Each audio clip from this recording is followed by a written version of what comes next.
This is what me and Nick Fuentes agree on. I think it's pretty self-explanatory. The capital belongs to the people. Disregard the police. You don't support law and order. No, I support law and order, but on that day, the police were brutal. The police killed somebody, Ashley Babbitt. And, they were throwing people off of the rafters. They killed multiple people. So, But disregarding the police is the first step to anarchy, isn't it? Well, I think the first step to anarchy is when the government rigs the election, which is what happened. That is when the government loses its legitimacy, and its enforcers, consequently, do also. Well, that's exactly what happened in 2020. There is no evidence the government rigged the election. You know that. You're a bright guy. Well, let's talk about it. Do you want to talk about the election of 2020? Yeah. I think Trump lost it fair and square. I think he fought the wrong argument about the stolen election. I've said to him, to his face, I agree. The argument he should have said is that the deliberate suppression of things like the Hunter Biden laptop scandal from the media, by social media, by big tech, was actually a deliberate attempt to subvert the result of the election. I disagree with Piers. The election was stolen.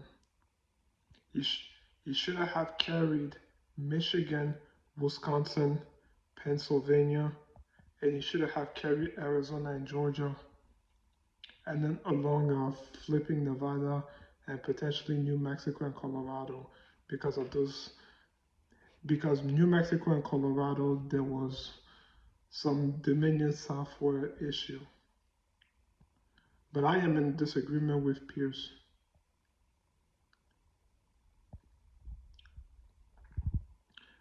And Nick Fuentes is right. The election was stolen. And that's a much better argument because it's undeniable. When the New York Post that had that exclusive were basically shadow banned off all social media for the 2 weeks before the election, that was an absolute disgrace. And if I was Donald Trump, I would focus on that as being my main argument that election was slanted against him. When he goes off into saying that there was widespread rigging and voter systems were wrong, we've litigated all this now through various court cases. Various Republican judges have ruled there was no rigging of that kind. In fact, the American election system is accepted by most people around the world as being one of the best in the world, one of the most reliable.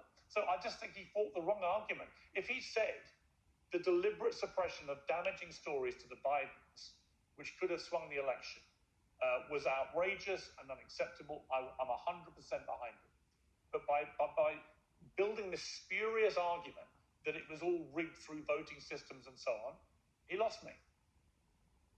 Well, I agree about the voting systems, but, when they went into the machines, I think that was ridiculous. However, what has to be accounted for is that in 2016, 35% of the votes were cast by mail.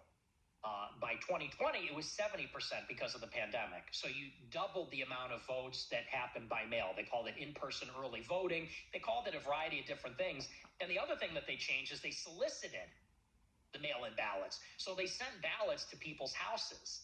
And once you do that, you have absentee balloting normally, but it's a process. You got to give your social security number, your ID. They send it to you. There's regulations in place. This is an election where they double the amount of mail-in votes, and they sent ballots to people's houses. And when you do that, you break the chain of custody. So they send the ballot out, and then they tell people return it at a 24-hour ballot drop site that's unsupervised. There's thousands of them, and they're going to hope that all the ballots that find their way into these drop boxes were filled out by the person that the ballot was intended for. And I know that didn't happen. I'll tell you why. My uncle has been dead for 26 years. He got a ballot in 2020. It was mailed to my parents' house. And that was happening in nursing homes. That was happening in apartment buildings. But you also know... I am not really familiar what he's talking about, but there's also... But what I'm familiar with, there was dumps of vote that was for Biden without postmark or signature verification. But I'm not really familiar with that story, but I am familiar about the other stuff.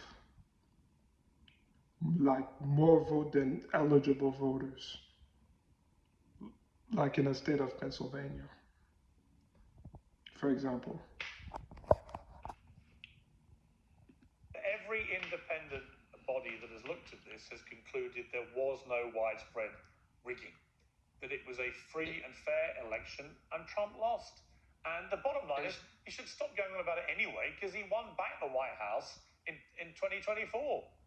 Like as you have been so keen to tell me, move on, right? Yes, he did win the White House back in 2024. He carried those exact same state that he needed to carry in order to win the election in 2016 and in 2020. Ohio, Iowa, and Florida. Ohio, Iowa, and Florida. He won Michigan, Pennsylvania, and he won the blue wall state against Hillary Clinton. And then it is the same thing in 2024 against Kamala Harris. And then in 2020, he should have won the blue wall state, Michigan, Wisconsin, Pennsylvania, and then he should have carried Arizona and Georgia because these are historically red states. No one wants to look back too far.